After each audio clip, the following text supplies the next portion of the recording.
All right, guys, I'll go ahead and get started, and I'm sure the last couple people will make their way in as we go. But just wanted to first of all thank everybody for spending some time with us. I guess this afternoon, depending on what side of the country you're in. But for those that it is the morning, good morning, and for those that it's the afternoon, good afternoon. Uh, First and foremost, my name is Justin Challoner. I'm going to be your host for the webinar today and the presentation. I'm one of the sales directors here at Bluum, and I've been with the company now for a little over 17 years, working alongside education in the ed tech field.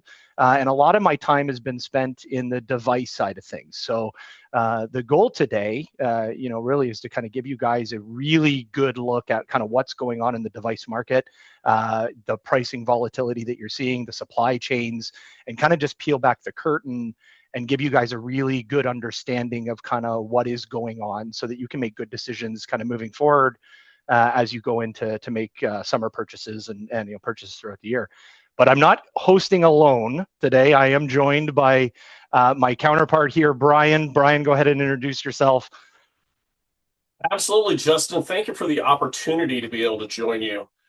This is a great and wide-ranging topic affecting everyone, whether you're in a role such as ours, or you're in supply chain, you're possibly a buying and purchasing manager, a deployment planner, or a technology manager, or even a student. This is something that's definitely come on hard and heavy, or fast and heavy in the last 6 months, and it's great to be able to be here with you. My name is Brian Kunick, and over the 3 decades that I've been in the working world, I've been in a range of roles from business management, product marketing, and corporate strategy roles. And over the last 10 years, specifically in very K-12 centric product line management roles, including go-to-market strategy, demand planning, enabling global supply chain, pre-sales, and customer support.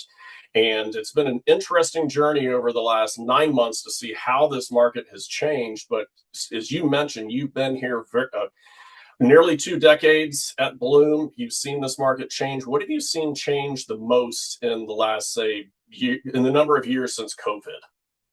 Yeah, so it's obviously been I would say a volatile market in the last 6 years, but I thought maybe to kind of get an idea for where we are now, it's a good thing to maybe look at kind of where we've been. So yeah, 2020 to 2020, let's say the end of 2021, we kind of look at that as the COVID window, so to speak. At that time, within the education market, we had about 66% of the districts were running a one-to-one program, and that was at the beginning of about 2020. By the time we closed out in 2021, that number had risen to a little over 97%. So during those 2 years, I think it's pretty safe to say that the market had an unprecedented amount of Chromebooks and I would say student devices that were pushed into the market at that time.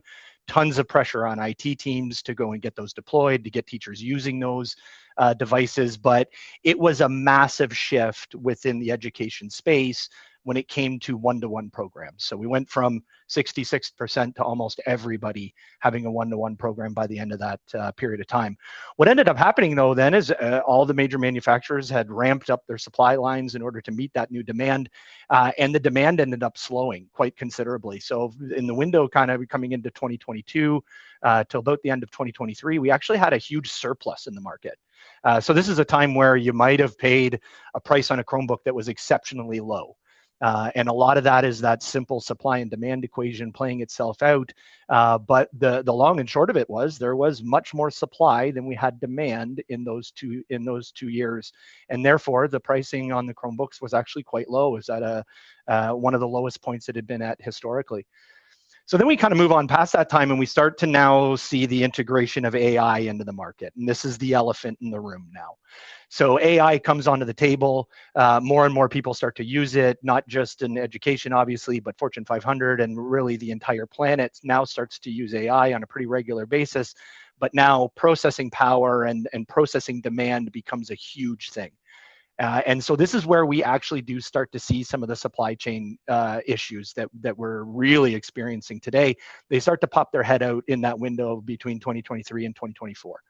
And the main driver here is things like hard drives and RAM and high end processing. You had companies like Nvidia moving their supply chains over to data center type of demands rather than where they were typically, which is in the high end graphics market. So you saw big changes like that. You saw people like Western Digital and a lot of the major manufacturers moving their lines over to meet that new AI demand. And then the big move was Intel started to really constrain some of their supply lines. So that all started happening about near the end of 2024. It was really starting to pick up. And then we move into what we would now consider the AI era, which is almost all major manufacturing is being directed at AI data centers. They are soaking up more components and let's call it processing power, really than any other market. And so any major supplier that deals in this is begun to kind of move their manufacturing over to start to supply this demand. So that does a bunch of things. Brian, walk us through kind of what this does to pricing, what happens here once they start to shift this demand over. Absolutely, Justin. You frame it up well. In the last 3 months of 2025 were so dynamic that one executive at one of the biggest PC manufacturers framed it up as the worst market dynamic that he's seen in his 30 years in the business. Now, the good part of at least this story is that the market does seem to be stabilizing, but we're certainly not in the clear yet because a lot of our device partners and the industry think tanks still expect some level of volatility between now and the end of the year, and they also expect it to continue into 2027. But what we saw over the last 6 months of 2025 was that AI and data center demand was basically consuming all DRAM and NAND supply. DRAM is essentially device memory, and NAND is essentially device storage. And so these manufacturers were basically moving a lot of their fabrication capacity and production to higher price point products, really catered specifically to high-end compute, data center, hyperscaling. And those products inherently have a greater profit margin. And these AI data center customers are purchasing as much as they can get their hands on. So essentially, the manufacturers are focusing on that market at the expense of low-end compute type products such as Chromebooks. And they've also been essentially, as they've been reprioritizing their business models, they've been softly discontinuing or even exiting some of these common consumer brands that we've known for the last couple of decades, such as Crucial Memory from Micron. And Western Digital is also reprioritizing a lot of their business.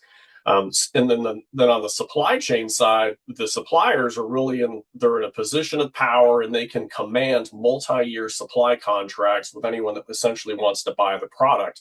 And certainly one of their biggest customers are our PC OEMs or the PC OEMs and our PC partners such as Acer, Asus, Dell, Hewlett Packard, and Lenovo. And then it's certainly easy to say, well, why don't they just build more? Well, it takes billions of dollars and it takes years of time to be able to essentially create new production fabrication capacity. So there are constraints on the model. The model is definitely being stress tested at every point of they're in. But the good side is that at least as you see on these charts, the big run up is now starting to stabilize on cost for memory and storage. And we saw nearly a 4x increase in memory module pricing and a 3.5x increase on storage costs, specifically in these two types of commodities. And some other commodities saw even higher increases. So with that, there's certainly other dynamics at play in the market. As Justin mentioned, there's CPU supply constraints because Intel is essentially focusing on data center production or high-end compute products such as their Panther Lake CPUs that they had launched earlier this year. They have higher price points. They make better profit margins on these products. And as a result, they're not producing as much single core low-end compute that's commonly found in Chromebooks. And therefore, we're seeing lead times extending into Q2 and even beyond. And their roadmap, or at least their supportability, really doesn't get great until the back half of this year and into next year, which really opens up that door to MediaTek with their processor. They've been in the market for a number of years. They've largely been a smaller market share player relative to Intel. But they're gaining share, and they are a lower cost option to Intel. And over the last couple of years, they have been improving their performance and also their battery efficiency. So they're becoming a bigger player in the market overall. Now, from a supply timing perspective, this is certainly the worst market I've seen for device availability and component availability. It's constrained from the fabricator down to the distributor and everyone in between. The OEMs are certainly have been scrambling for as much supply as they can get into the supply chain, and then we've got partners that are essentially from a purchasing standpoint, trying to purchase as much product as they can to have inventory available to sell in the marketplace. All of this is absolutely driving massive pricing volatility.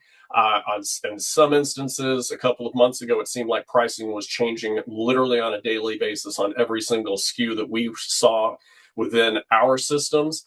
And pricing is no longer being held from a quote basis as long as it used to be in the past. What we're seeing right now is that pricing is typically held about 30 days maximum. In some instances, it's closer to a week or two. But ultimately, the pricing gets decided at shipment and not at order. That's a dynamic can't say I've seen in my career. And then when we think about lead times, as mentioned, Intel is constrained into Q2. So it's forcing buyers, if they've got deployment deadlines, to have to reconsider what their options are. It may not be that exact config that they had been budgeting or aspiring to purchase and deploy for their students.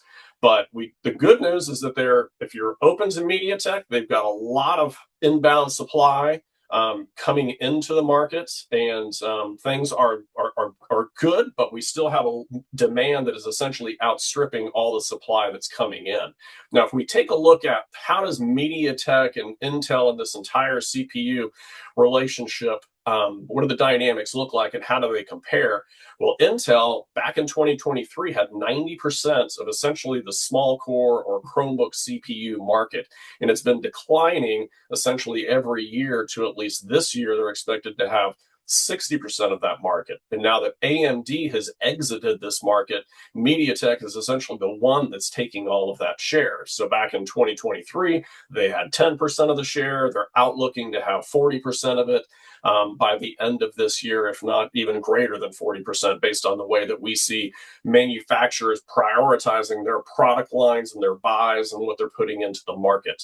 Now, Intel does remain the main player, and MediaTek is absolutely the number two. And MediaTek really excels at these very low-end price point value product bands, specifically like an 11.6-inch Chromebook with a non-touch screen and a 4 gigs of memory and 32 gigs of storage. So they offer competitive performance. But Justin, you talk to customers on the regular. What do you hear in regards to how their viewpoint of Intel versus MediaTek is in a real world usage scenario? Yeah. So everyone obviously has their preference, right? And I think for those that have been using Intel for years, you're going to probably want to stick with Intel. The reality and the reason we're highlighting a lot of this for you is the reality is that the option is not going to be there in a lot of cases, especially this year and really for the foreseeable future. But a couple misconceptions about MediaTek we should highlight for you guys. So the number one thing that I kind of talk about with MediaTek versus Intel is the performance.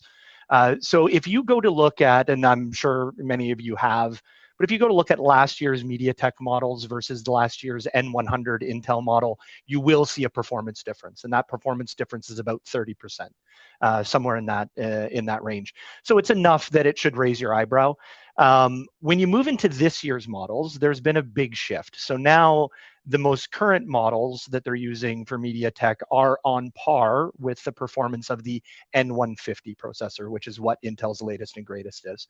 So there is not that performance gap moving into this year's models that you saw previously. So that is not something that you should be concerned about. But the other thing is to kind of keep an eye on is things like battery life. MediaTek does offer a better battery life on the device than what Intel will. That's just due to the way that the processor interacts with the battery and the unit. So you will see better performance there. You also obviously get a better price point. MediaTek on a whole is about 10% less than Intel, and that savings transfers over to the device cost as well. So you will see that price difference between MediaTek and Intel on the base models. And then overall, we just find that people have this conception where Intel just performs more stable, or I have software that requires Intel as well. And the reality is that where the software is being built today, mostly in the cloud, most processing is happening in the cloud. The demand on the processor is much different today than it was, and the specific type of processor that you're using, especially on things like student devices, becomes less of a concern. So it's actually very rare to see a piece of software today that requires Intel or requires a specific processor to be involved there. The majority of them just don't need it. So that's a bit of a misconception that a lot of people run into when they go to kind of take a look at this.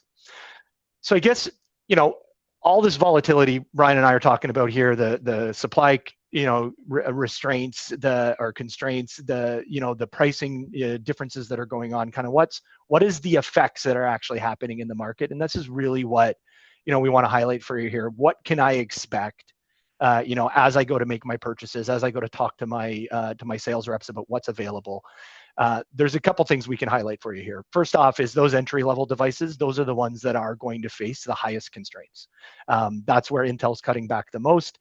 That is where almost every major manufacturer is making major shifts. Like you'll see Lenovo and HP, not Acer and Asus quite yet, but both Lenovo and HP have moved their entire lines over to MediaTek when it comes to their low-end Chromebook line. So you're going to see probably the most volatility there. Reverse of that, where the high-end laptops, things like a Latitude series from Dell or a ProBook from HP, those are seeing price increases, absolutely. They're just not as volatile. They're not jumping as high. They are a little more predictable, and the supply chains on them are a little more settled down. We kind of know when we're going to get those units. Where most of the entry-level devices, it is a question when they are going to arrive into the market today. So we know that pricing is going to remain unpredictable here for a while. Every major manufacturer is predicting well into 2027. So we do expect to see prices to continue to increase. We are not expected to see decreases anytime soon.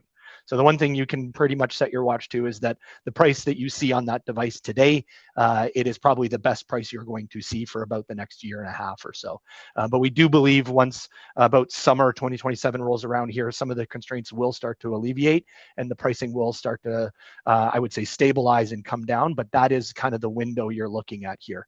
And what's driving that, a lot of that is Intel. So Intel does not plan to release some of these constraints until well into the fall this year.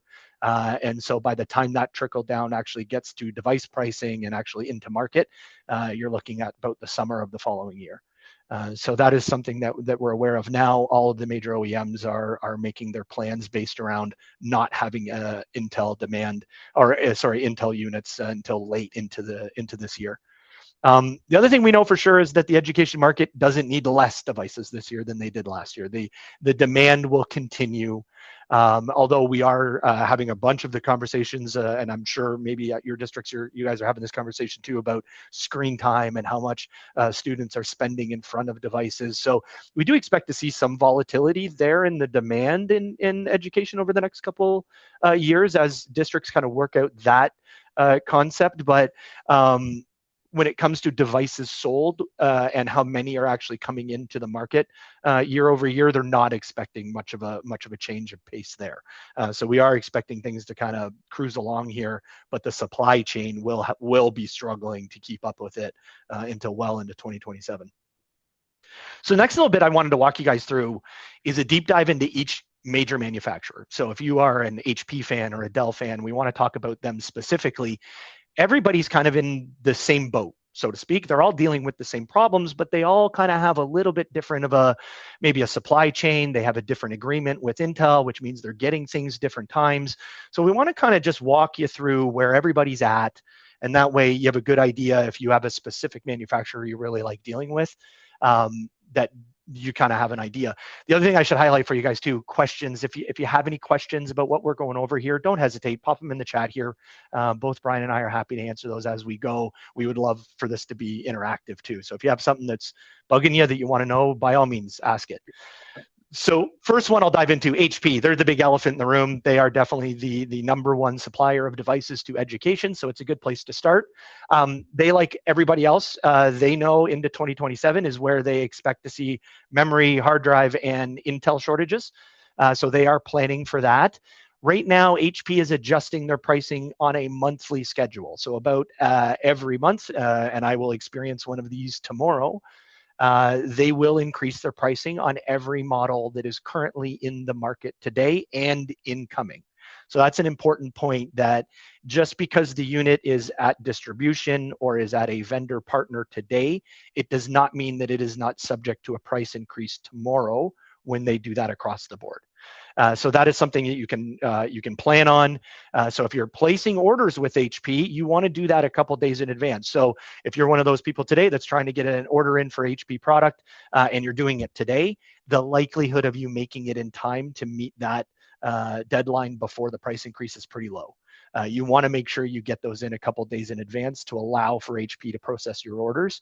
They're a little slower than some of the other smaller OEMs. So that's something to keep in mind, especially because these hard stop dates, there is no wiggle room there. When you go past the date, they will change the pricing, and there's nothing that your vendor partner is going to be able to do, or anyone really is going to be able to do about that. So those hard deadlines are something with HP you want to really keep an eye on. The other thing is they are definitely not planning to run Intel well until next year. So you'll notice the majority of their units have moved over to MediaTek, if not all of them. They are still taking orders for Intel, but they don't expect those to deliver till late in the year, if not Q1 next year. So if you would like a system to get delivered this year, the choice model is MediaTek. You would want to get something with a MediaTek, and they have a very large supply of that coming in actually at the end of the month here. The bunch just arrived into the market, and they have another very large deployment of devices coming into the market about mid to late next month as well. So you will have a fairly good supply chain for HP on their baseline Chromebooks, but you're just going to have to play in that MediaTek category if you want to be able to get something. The other thing with HP, and this is where you start to see, some of the cost increases that have happened over the last little bit, they are up about 25 to 60%, depending on the model you look at. I'll tell you, most of the Chromebooks are up closer to that 60% mark. It will continue to rise. We do expect this to get into that 100% mark as time goes on, but about every month you see about another 5% increase, month after month after month, and it does start to add up very considerably. So if you go back to about November, these units were about 60% less than they are today, which, if you're a budget planner, is an incredibly large increase that you are most likely not prepared for. So Acer, you're going to see a lot of the same things. The difference with Acer is they do not stock like HP stocks in the market. So they do not have as much flowing through, which means you will most likely not be able to get a quick turnaround time on your Acer purchase. So all the stock is coming into the distributors. It is being sold out almost as quickly as it is arriving. So you do kind of have to place orders ahead of time for stock that is coming in. The difference between HP and Acer is Acer does not have a end of month price increase.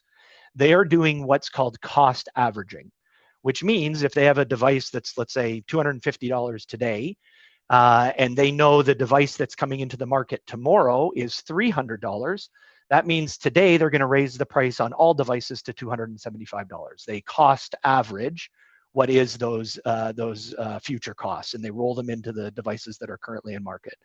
So it is not surprising to place a PO for an Acer product and then hear back from your sales rep saying that, hey, that price has actually increased overnight. It will, and that is how Acer is handling it. It is in real time, and it is an example of what Brian mentioned there, where these prices are changing daily. Acer pricing does change daily. So they will work with you. We are able to kind of lock some pricing in, but the windows are very low and very small, and so that's something to really keep an eye on. The pricing with Acer specifically is very, very volatile. So N150s with them, they are getting them. They will start to see them in Q3, Q4. So much like HP, they actually will have a bit better of a supply with these than what HP will. So you're going to see more N150 processors in the Acer model lines coming into Q3 and Q4. But the one unifier here across all the major manufacturers is that N250 processor. So if you're a Windows buyer and you use something a little higher end in the student side of things, an N250 is a very popular processor. You will not have availability on that processor this year. It is 2027 where they do expect those to start to make their way into the market. That's true for everybody, not just Acer, and you'll see that in some of the other slides here. But Acer is definitely in that boat. And then Acer hasn't had as big of a price increase here. They are kind of in that range of 20 to 40%, but we do expect them to continue to rise. So typically you would have thought, hey, Acer is one of the more expensive units on the market. Today, that's not the case. And that is because they've actually had a not quite as a high price increase, and it's kind of put them into a different spot kind of in the stack when it comes to prices and kind of how everybody compares to each other. So they're actually a really great partner to take a look at today, very well priced, and their availability, although it is volatile, is coming. And that's something that not all the manufacturers can say, give you a good outlook for when things will arrive. So the next big elephant in the room, and Lenovo, I know them very well, love them very much. They have grown considerably over the last couple of years. So they are nipping at HP's heels when it comes to who is the biggest provider in education today. So they're another good one to keep an eye on here, and they have had incredible volatility with both their pricing and in their supply chain. So them, like everybody else, they are kind of dealing with this in real time. So much like Acer, these prices are adjusted as they get new pricing in. They adjust everything that is currently in market. They do have a large supply coming into the market, and you'll see that well over 100,000 MediaTeks are set to arrive. And they do have the Gen 5s, the 100Es, the 500Es, and the 14s coming in. So from a student device perspective, they're going to be in pretty decent shape. Where you've seen stuff with them is their price is really increased considerably. But they are able to kind of lock their pricing in for a little bit longer. So they are changing it in real time, but they have a very good outlook on what that price is coming in the future. And so that window for them is a little bit larger when they tend to make big shifts. We do expect a price increase from them coming in June here. That's been advertised, and they're communicating that out today. So you're going to see about a 2 to 4% jump there.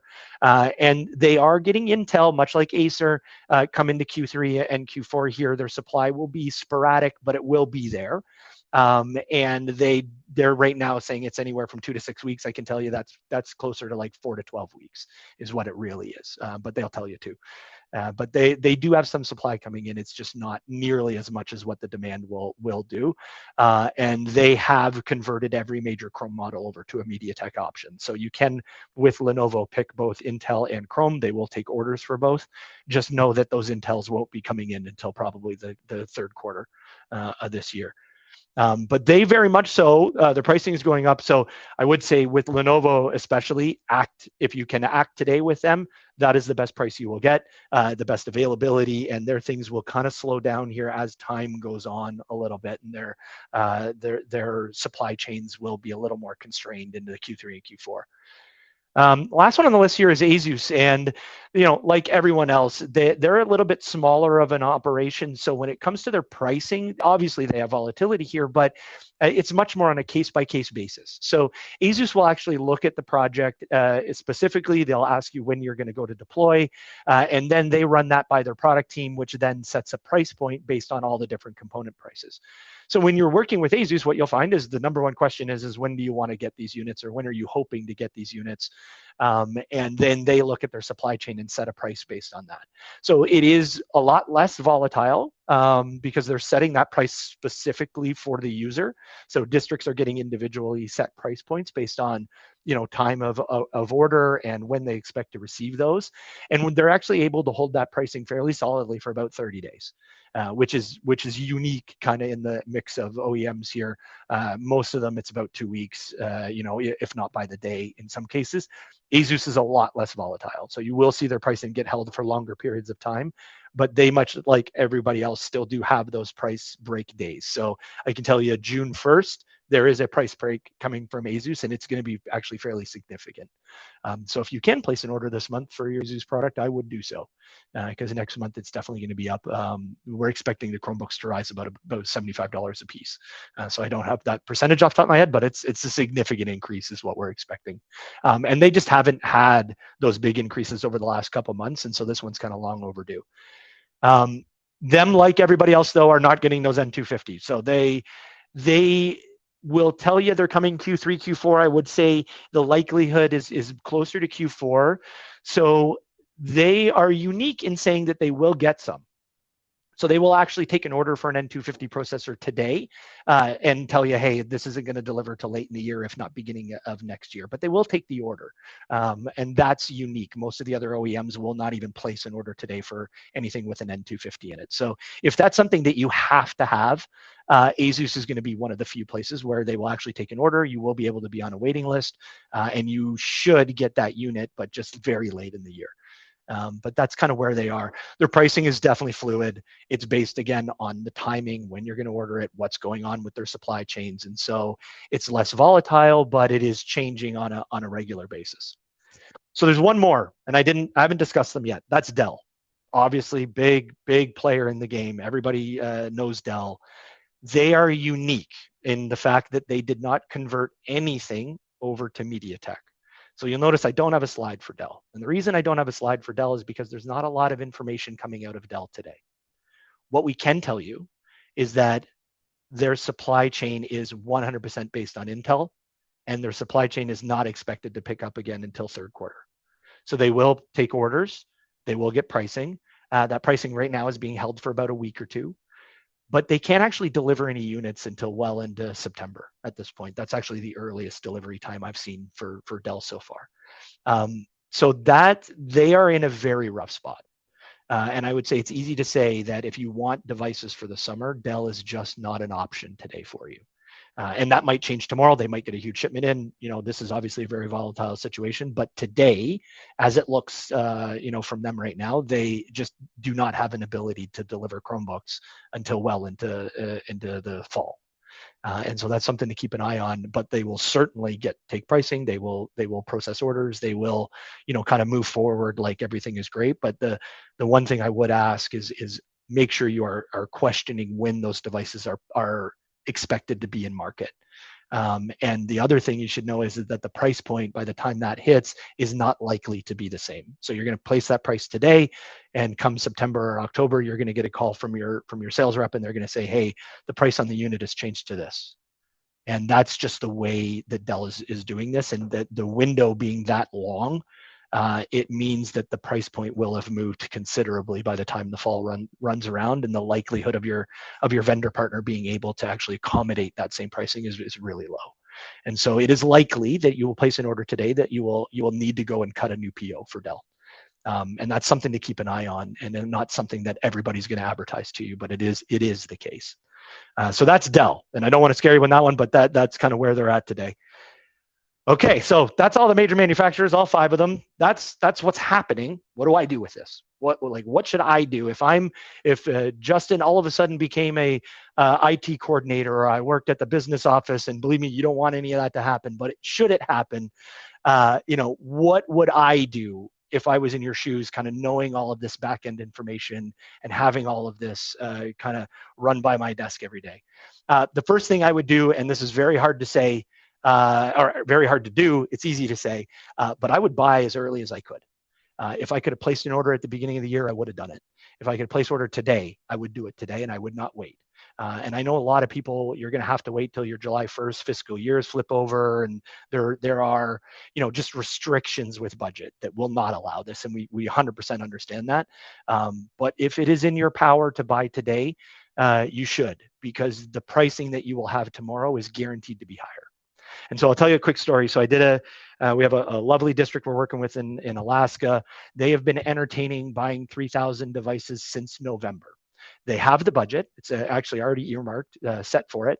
But they had some concerns with volatility and things, and they've kind of sat on this for a little bit. So this month, they are actually going to place the order for those Asus devices. And I can tell you that specific customer with 3,000 units is going to end up paying just a hair under 800,000 more today than they would have in December, right? So the buy now, don't wait. That is for them. That was the effect. It's $800,000, and I would imagine for any district that is money that you could have done other things with. And so that's something to really keep in mind. If you are delaying for whatever reason, ask yourself, well, if I'm going to pay more, how much more, and is it worth it? And that's something that you should really consider. So buy as early as you can. The other thing to really keep an eye on is those last gen processors will be more cost effective. So don't think, man, I got to have latest and greatest. If it is in the market today and it is last gen, grab it. Performance differences between processors in those generations are minimal, especially on the Intel side. We talked about that MediaTek jump, but on the Intel side, the difference is negligible, especially on a Chromebook. So I would highly recommend looking at something last gen if it is available. It's just the difficulty in getting them at this point is getting challenging. But if it is there, grab it. The other thing I would say at this point is safe to say is you are going to use a MediaTek at some point. And I've had a lot of conversations with districts and IT coordinators and specifically where that is a very hard statement to take. But it is the case. It is the case. Well into 2027, the most likely unit you will buy is a MediaTek. So start to understand that today, wrap your head around it, get used to the term MediaTek, because it is likely that you will be using them in the future just because that's what supply is available to you. So the other one is an interesting one, and this is something that Bluum on a whole has done for the last 20 years, and we do it very well. But it is a concept, and that's refurbished. It's and using what's called secondary market product. So if you're not familiar with refurbished, what these are is these are devices that have actually been in use before. And they've been taken out of that environment, they've been cleaned up, they've been tested, and they're ready to go back out again. Why I mention this is because if you go look at a Chromebook today, and we're up to about, depending on the model, let's say about $400 for a Chromebook today, standard Chromebook. You're about $400 for a very high-end laptop in the refurbished market. Something like a 7 Series Latitude would run you about $400. The performance difference between those two things are drastic. It's like comparing a Ford Fiat to a Ferrari. So if you have to start to ask yourself, hey, I care about processing power, I care about what I'm able to do, I care about durability, I care about the long-term lifespan of the unit. All of those things refurbished will do better for you today. The difference is that, yeah, that unit's been used. And if that's something that the district can wrap their head around and it's something that you're comfortable with, what you'll find is you're either going to save a absolute ton of money. On average, it's about 60%. When you go to something refurbished. So it will erase these price increases that we've seen on the Chrome lines and the other lines. So you can look to there to kind of combat that. But more importantly, you end up putting a higher performance, higher standard device into your child's hands. And so Chromebooks are great, but they are great because they are well priced. They are great because they get into your hands and they are technically a throwaway item. When you march into the refurbished market, that is no longer the case. Now you're dealing with pretty high-end product. Stuff that will perform at a very high-end level, but it costs as much as a Chromebook does today. And so I couldn't make that statement a year ago. I couldn't make that statement 2 years ago. It just wasn't true. Today it is true. Chromebooks have risen to a point where you are comparing them directly to a refurbished laptop. And that refurbished laptop will be significantly better in almost every category you go to look. So definitely something to think about. And obviously you can do refurbished Chromebooks as well if you just need price savings. But if you're into processing power and you want to give your students more tools, then this is something to consider. And so we're seeing a lot of people start to entertain that and deploy refurbished Chromebooks, but it is something that can combat these price increases and is an answer to, hey, how do I maintain these life cycles given that the price has gone up 60%? The answer is refurbished, and it will allow you to maintain the life cycles using the exact same budget. So the other thing we're doing in there is leasing and financing options, and that is not a hugely popular thing within education. It's very popular in Fortune 500, but in education it hasn't been too popular. But with the pricing increases and the lack of, I would say, flexibility in people's budgets, it all of a sudden has become almost a must-have item in a lot of cases. And so what leasing does is it smooths out your payments. And so rather than, every 4 years I've got to go out and buy a big batch of Chromebooks, today I can actually, go buy that big batch, but not have to pay for it all at once. I'm going to pay for it over the course of 4 years and have things kind of smooth out a little bit. The other option is you can move things from CapEx funds over to operating OpEx funds, which for a business office person is a huge benefit. But for your average Joe and IT and everybody, really what this does is allow you to kind of get enough units to maintain your life cycles without having to worry about the budget behind all that and the fact that it all needs to be paid up front. And so it allows you to kind of pre-plan over the long term to maintain these life cycles despite the price increases. So that's a big one. Certainly something to dive into if you're struggling to maintain those life cycles. And then the other thing we're seeing quite a bit of, and I think it is very good response to what's going on today, is warranty extensions. So really what that is customers are increasing the life of the lifespan of their Chromebooks or their student devices and saying, hey, I'm going to hold on to these for another year or two. I'm just going to make sure that I have coverage on them because I don't want to, as you know, the last couple of years of a Chromebook's life are the most expensive. So having warranty coverage on those, it kind of removes the volatility of the expenses with maintaining an aging fleet. But it does allow you to keep them in use for another couple of years. And so if you want to delay purchasing your usual annual buy till next year, then that's something that you would be able to do. And warranty extensions or even just holding on to the equipment and maintaining it yourself is an option we're seeing a lot of districts take. So I used to tell you, hey, 4 years is about the average in the market. Today I have conversations about 7. And that is becoming a commonplace for some districts who are looking at, we're going to go to a 7-year rotation to combat some of these price increases that we're seeing. And so that's some of the most volatile. But these are kind of the things that I would be looking at to kind of combat this. And obviously, depending on the manufacturer you're working with, there's different strategies.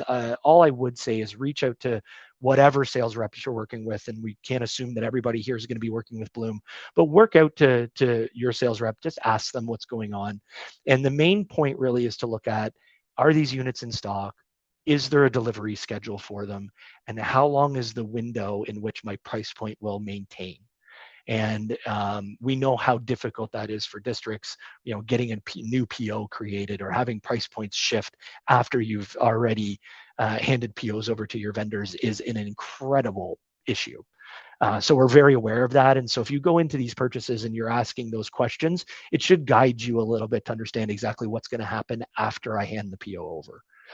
But make no mistake, there is incredible volatility going on in the back end here, and your sales reps and your partners are going to be dealing with that, and hopefully just communicating all the little bumps over to you. But I would say this year more so than any other year I've worked in this industry, you will most likely have a bump of some sort. The supply chains are moving very quickly. The units within the market are moving very quickly as well. So just because you even handed a PO over doesn't mean even guarantee you getting units today, which is something very new for me. But that's kind of the long and short of it, guys. And I don't see too many questions. So I guess it's a good time to say, hey, if we have any questions, by all means, fire them at Brian and I. But I just want to take a minute just to say, thank you so much for attending, spending this time with us. We have a QR code there. You'll see it on screen. There's some takeaways there. There's some information we'd love to send you out with from our landing page. So by all means, go in and check that out. But if you have any questions or anything that we've discussed today that you'd like to know more information or a clarification, because I know we literally pumped through a whole bunch of information here very quickly to you. So if there's anything there that you would like us to dive into more, we are more than happy to do that. And you don't have to do that here in a public forum. We're more than happy to have a side bar conversation with you guys about this. But other than that, Brian, you got any last words or things to wrap us up with? I've been checking out the chat panel, and there are a couple of questions. Oh, good. Fire me. You may be able to field a couple of them. Justin is asking for details about specific MediaTek chips and performance tiers. So I know I've seen marketing speak that MediaTek has a very high-end product that's faster than anything, that basically provides fastest Chromebook performance. But what in between, say, the 520 and that 1000 series product is out there? There really isn't one, right? Doesn't like that's the jump was from the 520, and I think it's and forgive me if I don't hit this number right, that 8186 I think is the newest version, and MediaTek has horrible numbering systems for this, which drive us all crazy. But Yeah, there is a big performance difference between the 520 and that 8186, the newest version.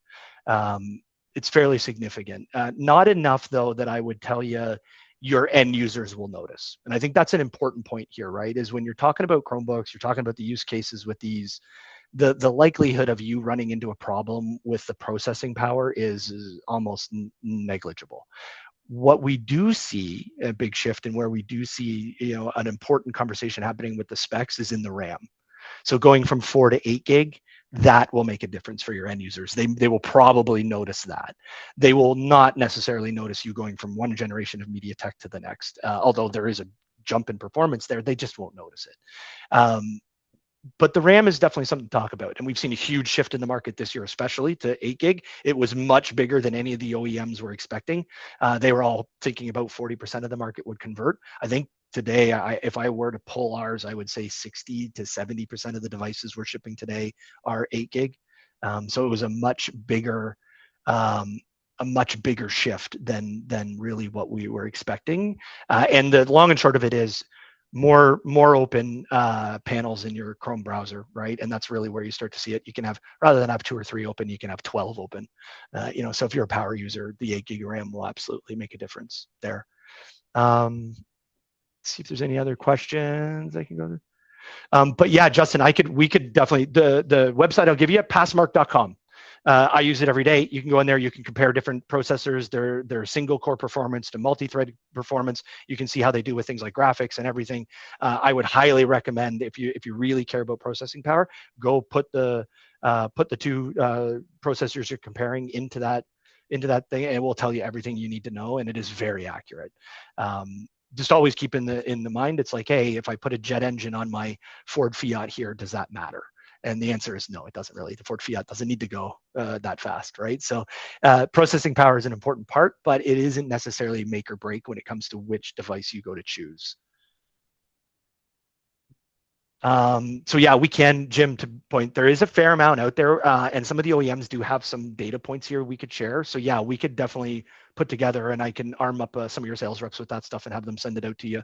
But there is good comparison charts for battery performance and lifespans, and like I said, single thread versus multi-core. There is a ton of comparisons. I wouldn't get too lost in that, though, because the reality is you're going to use a MediaTek. And I hate to say that because I'm an Intel fanboy myself. Actually, I'm an AMD fanboy, if you want to get honest. But the likelihood of you having Intel in a Chromebook moving forward is very low. It's very low. So I would say just wrap your head around the fact that you're going to probably have a MediaTek, and the performance differences are not going to be something you're going to be able to really do anything about.